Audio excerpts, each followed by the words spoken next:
Que a paz de Jesus permaneça em nossos corações. Hoje a gente vai falar um pouco, uma reflexão sobre o papel da casa espírita na nossa vida. Da casa espírita, do terreiro de Umbanda. Muitos de nós viemos aqui buscando alguma coisa, né? Superar alguma dificuldade, alguma turbulência na nossa vida. E aí a pergunta, qual o papel, né? Como que a casa espírita pode nos auxiliar? A gente vai pensar um pouquinho sobre isso, né? E como que a gente deve utilizar essas energias, porque quando a gente chega aqui, a gente está cercado de energia positiva. Como que a gente pode aproveitar ao máximo essa energia positiva, essa vibração que os trabalhadores espirituais, porque a gente está vendo aqui só os encarnados, né? Mas na realidade, no plano espiritual, isso aqui é muito amplo. Existe uma série de trabalhadores espirituais que já vem trabalhando, preparando o ambiente há horas atrás, às vezes até dias. Sem contar no trabalho que o mentor, o guia espiritual, alguns chamam de anjo da guarda, tem em nos conduzir, por exemplo, até esse momento, até aqui. Então a gente vai falar um pouquinho sobre isso e começando com uma passagem muito interessante lá de Jesus, né, que é a nossa referência, é o nosso guia, né, para todos os problemas da nossa vida. E a passagem é o seguinte: Jesus estava caminhando, né, aquela multidão, como sempre, indo atrás de Jesus, e no meio do caminho tinha um cego, né, na Bíblia dá o nome desse cego, o cego Bartimeu, né? A gente já teve até a oportunidade de algumas palestras de falar um pouquinho sobre isso, mas é sempre bom lembrar.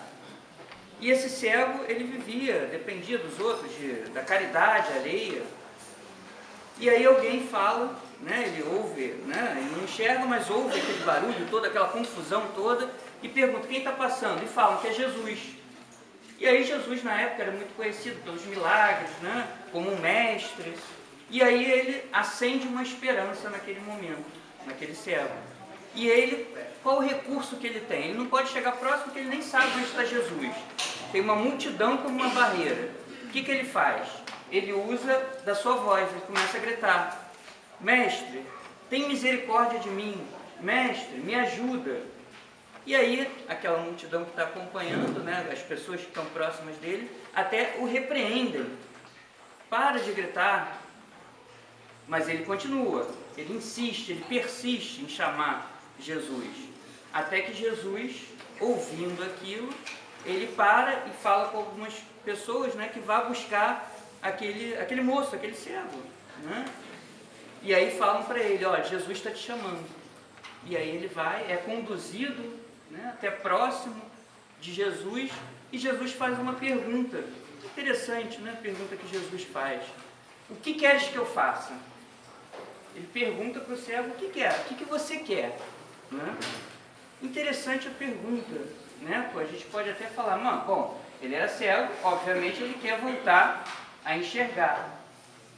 E ele fala: eu quero voltar a enxergar.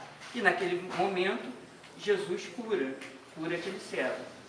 Só que aí a gente deve trazer essa reflexão, essa passagem para a nossa vida, porque é uma pergunta que a toda hora a espiritualidade nos faz. O que é que a gente quer? Quando a gente vem aqui, que ajuda a gente está procurando? E mais do que isso, a gente tem a disposição de mudar, porque a ajuda vem. Mas a ajuda vem se nós também fizermos a nossa parte. Se também nós estivermos dispostos a nos modificarmos. Ou então tivermos a coragem, por exemplo, que esse cego teve. Apesar de todos os repreenderem, assim mesmo ele continuou insistindo. E ele teve fé. Então essa pergunta, ela fica nos rodeando. O que quer Jesus, né, nos fala a toda hora, né? E a espiritualidade, os guias espirituais nos perguntam: o que você realmente quer? E para você conseguir isso, você está disposto a sacrificar algumas coisas ou não? Você quer ou não quer se modificar realmente? E aí, o que a espiritualidade pede de nós? Ela pede coisas muito simples, ela não pede coisas materiais. Ela pede fé boa vontade, devoção, vontade de se modificar, de modificar o seu espírito. Nada de material, né? Numa casa como essa, a gente às vezes pede até para as pessoas, por exemplo, trazerem 1 quilo de alimento. É importante para a gente continuar a nossa obra, para auxiliar outras pessoas que precisam mais. Mas a espiritualidade, ela quer algo que está dentro de você. Ela não quer algo, nada material, não quer dinheiro. Não é dando dinheiro, ou dando isso, ou dando aquilo, que nós vamos conseguir obter o auxílio espiritual. Mas é fazendo com que dentro da gente cresça a fé, a devoção, o amor, a espiritualidade e a vontade de se modificar. É isso que a espiritualidade pede da gente. E isso tem a ver com o sentimento e o pensamento que nós cultivamos. Um sentimento de amor, um sentimento de querer se melhorar, querer se ajudar e ajudar também o próximo, que é importante, né? E quando a gente muda o nosso pensamento, quando a gente muda o nosso sentimento, quando a gente eleva o nosso pensamento e o nosso sentimento, quando a gente se enche de fé, quando a gente se enche de devoção à espiritualidade, imediatamente acontece uma mágica. Nós sintonizamos com a espiritualidade superior. Nós sintonizamos com essa energia, porque se eu chego aqui abatido, triste, é claro que determinadas situações vão me deixar mais para baixo, mas eu tenho que me esforçar para pelo menos elevar um pouco o meu pensamento. E quando isso acontece, eu abro um canal para receber todas essas energias que estão à nossa volta. Do lado de cada um de vocês, existem trabalhadores espirituais, podem acreditar nisso, porque é uma verdade. E esses trabalhadores espirituais, como eu disse no início, muitos deles tiveram muito trabalho de fazer com que vocês chegassem aqui. E eles estão prontos, nós, né? Não só vocês, mas serve para mim, obviamente, né? Para todos nós, para cada um dos médicos que estão aqui. Se a gente abre esse canal, aí as coisas começam a mudar. Aí vem a intuição, por exemplo, que nos auxilia. Aí a gente consegue absorver essas energias que servem como um banho para o nosso corpo espiritual, tirando aquelas mazelas, aquelas larvas espirituais, modificando a nossa vida. Tem uma outra passagem que também é esclarecedora, que vocês lembram dessa passagem? Nessa passagem é o seguinte: os discípulos, eles tinham recebido, né, a incumbência de curar as pessoas.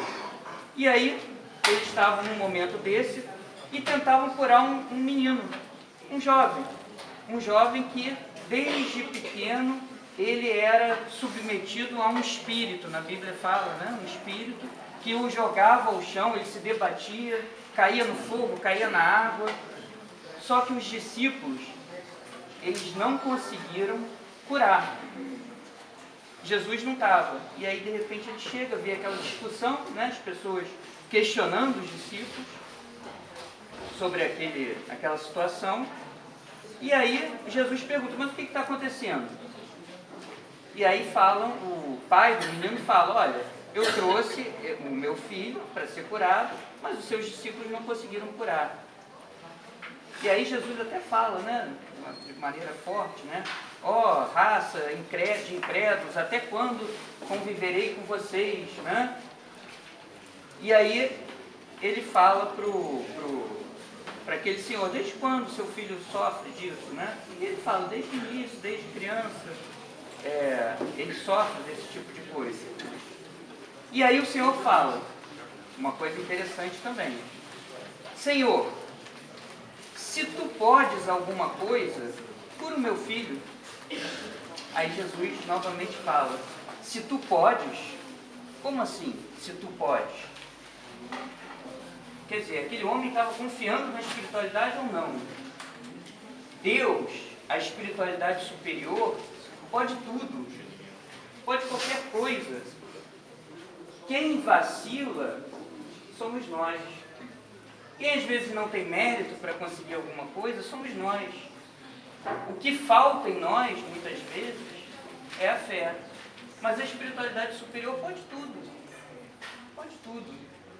Mas a gente tem que fazer a nossa parte. E aí depois os discípulos perguntam para Jesus, mas por que nós não conseguimos curar esse rapaz, né? Depois de Jesus ter curado? Aí ele fala do jejum, da necessidade do jejum e da oração. E aí isso serve para a gente também. Quando a gente vem na casa espírita, a gente tem que vir em jejum e oração. Aí que jejum? Deixar de comer? Não, a gente não está falando sobre esse tipo de jejum, mas o jejum de pensamento. Vamos deixar, quando a gente passa por essa escada aqui para cima, vamos deixar as nossas mágoas, os nossos rancores, a maledicência, todo pensamento ruim, deixar ali. Fazer um jejum de pensamento ruim. É esse jejum que a espiritualidade pede da gente. E é isso que tem o poder de transformar essa nossa energia e fazer com que a gente entre em sintonia com essas forças. Esse jejum e a oração, que é a elevação de pensamento. Então essa passagem é muito clara. O restante, a espiritualidade faz. Vamos ver alguns exemplos, né? Se a gente fizer a nossa parte, a espiritualidade vai fazer com certeza a parte dela. E aí a gente entra na casa espírita. Quando a gente chega num centro espírita, como eu falei, existem vários trabalhadores que já estão preparando o ambiente. Não é à toa que a gente sobe por essa escada e sente uma calma, uma paz, uma tranquilidade. É porque o ambiente já está preparado. Preparado para nos receber. Lá na entrada também, muitos espíritos, muitas companhias espirituais, elas não são permitidas, a passagem delas não é permitida. E às vezes a pessoa está subindo, né, que já é o início do tratamento. O tratamento não começa aqui na consulta com os pretos velhos, ela começa no exato momento que nós subimos essas escadarias, né? Muitos espíritos são barrados ali. E aí a pessoa às vezes está desanimada, triste, vai subindo e, mas que alívio que eu sinto. Por quê? Porque algumas dessas companhias são impedidas. São impedidas, elas ficam lá embaixo. Só que quando chega aqui, aí novamente a gente tem que fazer a nossa parte. Qual é a nossa parte? É mudar o nosso pensamento, mudar os nossos sentimentos, porque senão a gente vai descer e vai encontrar a porta aberta para receber novamente aquelas companhias que vieram com a gente. Então é isso que a espiritualidade pede de nós. Essa mudança, ou pelo menos a vontade de mudar. Porque ninguém, obviamente, vai conseguir mudar, virar um santo, né? De uma hora para outra. Isso não existe, nenhum de nós, né? Aqui não existem santos. Mas o que a espiritualidade quer é que a gente faça o mínimo de esforço. Então, por exemplo, se eu não tenho um hábito de oração, eu vou tentar, né, na minha casa, estabelecer esse hábito toda manhã ou toda tarde, ou 2 ou 3 vezes na semana. Já é uma mudança de hábito. E essa mudança de hábito já abre muitos caminhos, muito além do que a gente possa entender, compreender. Então, é um esforço. E a espiritualidade, ela está vendo esse esforço e vai auxiliar esse nosso esforço. Os guias também aproveitam esse momento, né, o momento dessa chegada, mas mesmo o momento da palestra, que é um momento importante, né, é importante não porque eu estou falando, né, porque eu e todos os palestrantes que aqui estão são tão imperfeitos quanto qualquer um de vocês, né? E a palestra serve para todo mundo, serve para vocês, serve para mim, serve para todo mundo. Por que ela serve? Porque a palestra é um momento da gente refletir sobre a nossa vida.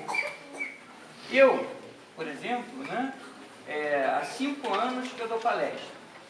Todas as palestras que eu preparei, todas elas, não teve nenhuma que não servisse alguma coisa para mim. Para mim. Todas as palestras que eu escutei de outros palestrantes, nos 7 anos que eu estou no centro, todas elas serviram em algum ponto para mim. Então serve.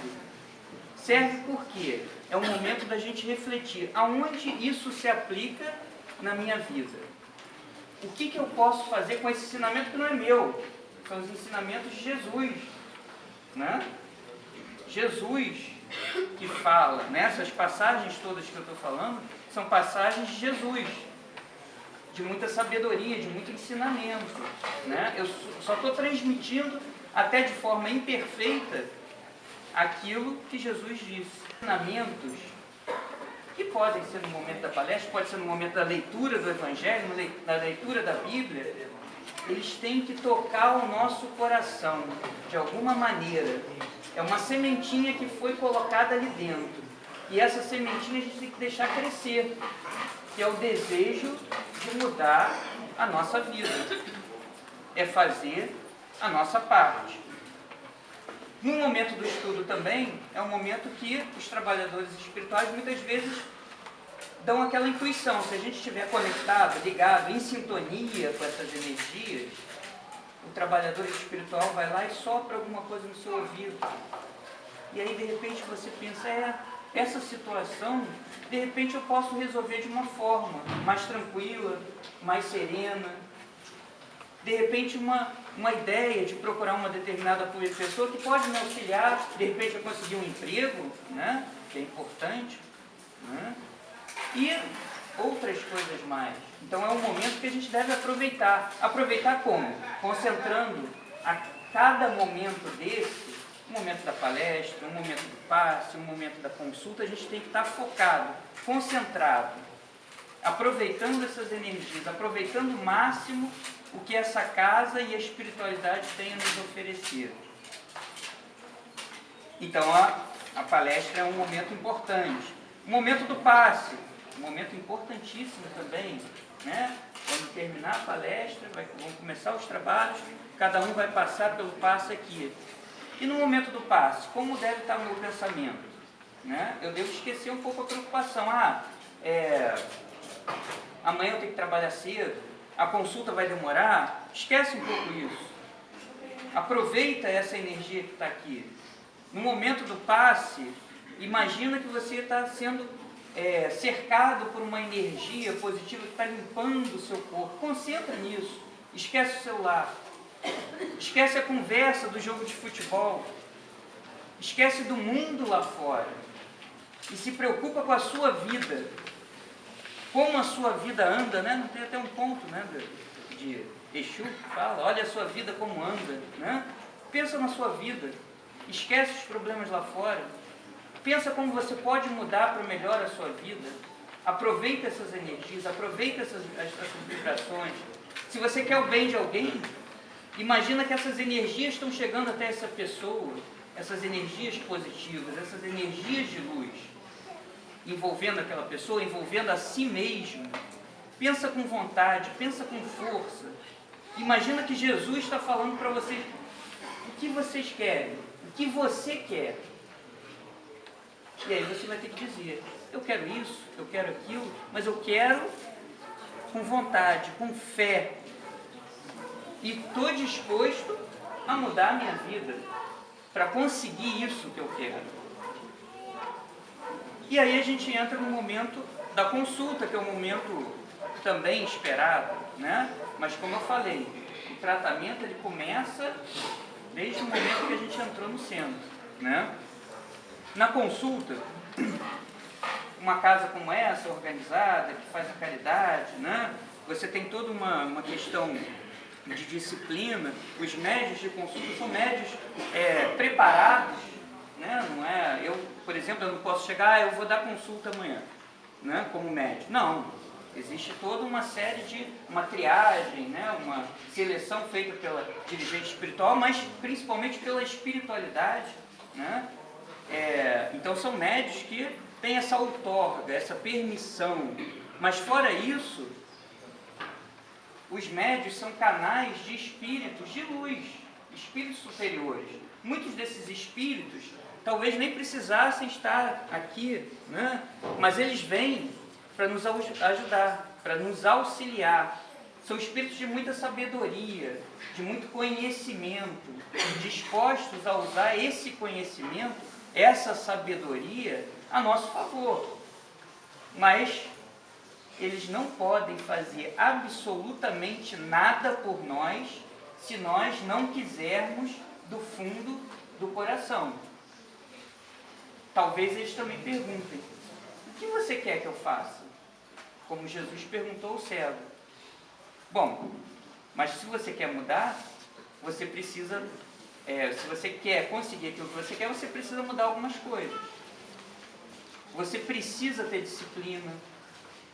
Você precisa fazer determinados tratamentos. São vários os tratamentos que são passados aqui numa casa como essa, como por exemplo o banho de cachoeira, né?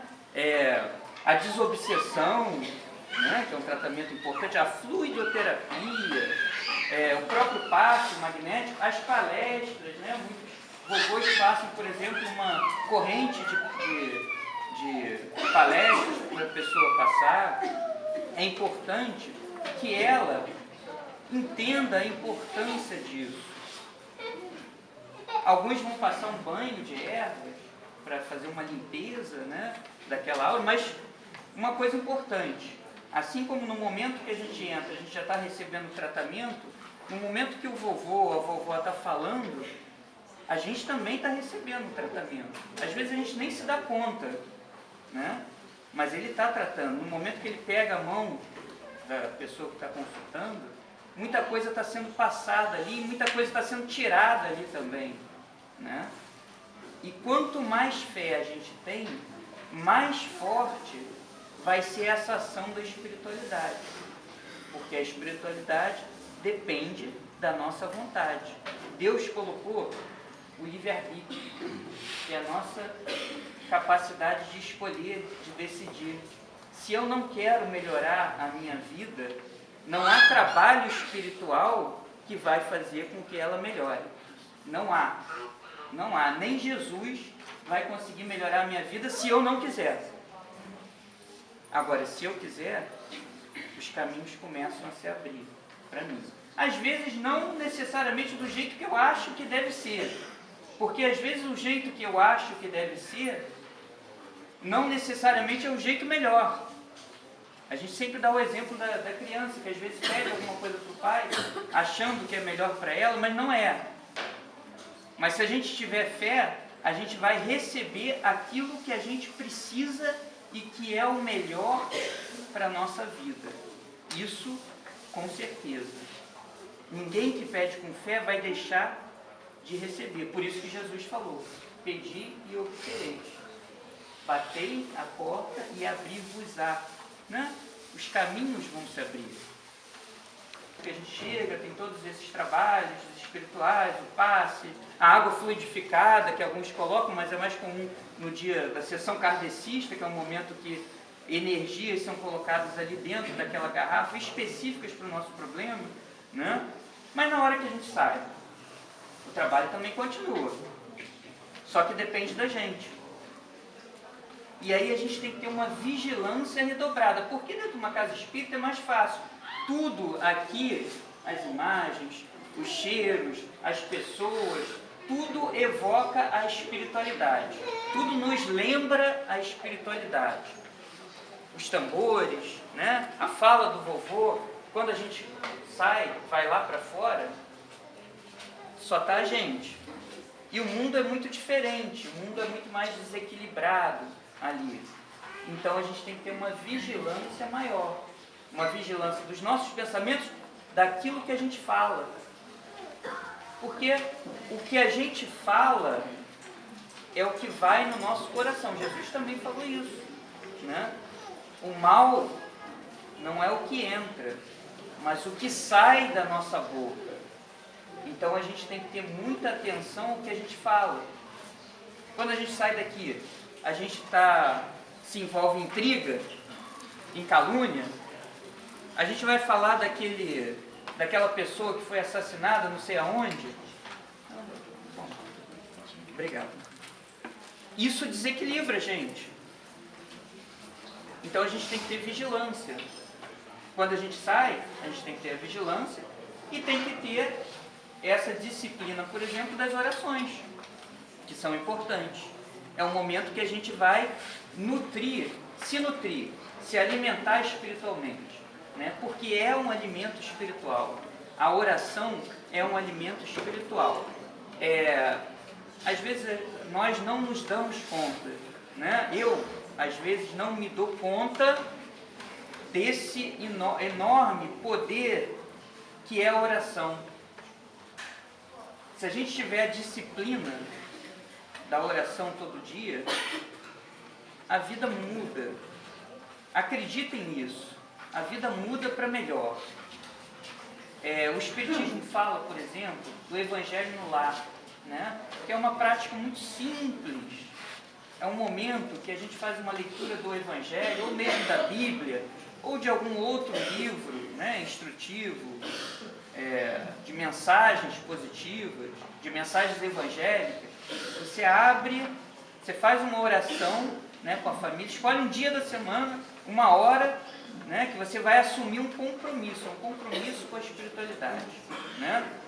Às vezes a gente não respeita muito os compromissos, mas a espiritualidade superior sempre respeita os compromissos. E aí a gente estabelece um dia, um horário, para fazer uma prática de 15 minutos que pode melhorar a nossa vida. Faz uma oração rápida, faz uma leitura, faz um breve comentário com as pessoas daquela casa, ali, comentários em cima daquilo, né, que está sendo colocado, e não comentar, viu, isso aí serve para você, viu, isso aqui você devia prestar mais atenção. Não, como eu falei, né, da palestra, todas as palestras que eu vi, elas serviram para mim. Então, toda aquela mensagem que sai serve para cada um daqueles que estão fazendo o culto do Evangelho. Faz um breve comentário, você pode colocar um copo com água, pedir a fluidificação ou que coloque energia naquela água e encerra com uma breve oração. Isso tem um poder muito grande, porque a gente assume esse compromisso com a espiritualidade e a espiritualidade vai estar presente. Isso também serve como uma âncora ali da espiritualidade que vai harmonizar aquela família, harmonizar aquele lar, né? Só para a gente fechar um exemplo, que está no livro de André Luiz, que é o livro Tiago Missionário. Os Mensageiros. Os Mensageiros. Eu não preciso do Google porque tem o Tiago aqui para me auxiliar. No livro Os Mensageiros, ele dá um exemplo interessante. Numa casa que uma senhora fazia o culto do Evangelho no lar, André Luiz, espírita, ele estava observando o que acontecia. E aí, em determinado momento, começou a cair uma chuva lá fora. Isso está no livro, né? Nesse livro Os Mensageiros, do espírito André Luiz. E alguns espíritos atrasados, né, ignorantes, eles, até pelo desconhecimento da condição desencarnada deles, né, eles começam a entrar nas casas que estão abertas, para fugir da chuva, como se o espírito fosse molhar, né, mas a condição deles de ignorância era tão grande, né, e eles começam a entrar. Mas quando eles chegam perto daquela casa, é como se tivesse uma barreira. Como se tivesse, não. É efetivamente uma barreira construída pela oração. E eles não conseguem entrar. Nenhum espírito de condição inferior, desequilibrado e desequilibrador, ele consegue entrar numa casa alicerçada na oração, na fé, no amor. Não consegue entrar. Assim como uma casa como essa, né? E tantas outras casas, não só uma casa como essa, mas toda casa de caridade, ela tem uma proteção espiritual muito grande. Então aí a gente vê o poder da oração, o poder do pensamento, o poder da vigilância que a gente deve estabelecer nas nossas vidas. E aí, fechando, é isso que a espiritualidade novamente pede da gente, né? Ela faz a pergunta: o que você quer? O que a gente quer? A gente quer melhorar de vida. E aí ela coloca uma segunda questão: você está disposto a mudar, a sacrificar alguns hábitos de vida para conseguir aquilo que você quer, para ter mais bem-estar na sua vida, para ter mais alegria, para ter mais paz? Você está disposto? E é basicamente isso que os vovôs e as vovós, na consulta, eles vão falar. O que você está disposto a mudar para se melhorar? Para melhorar a sua vida.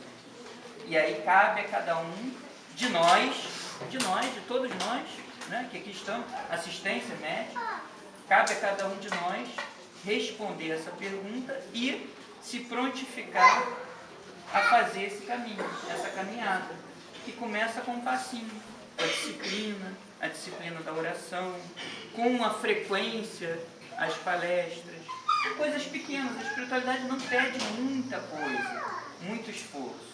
Ela pede um pouquinho de cada vez.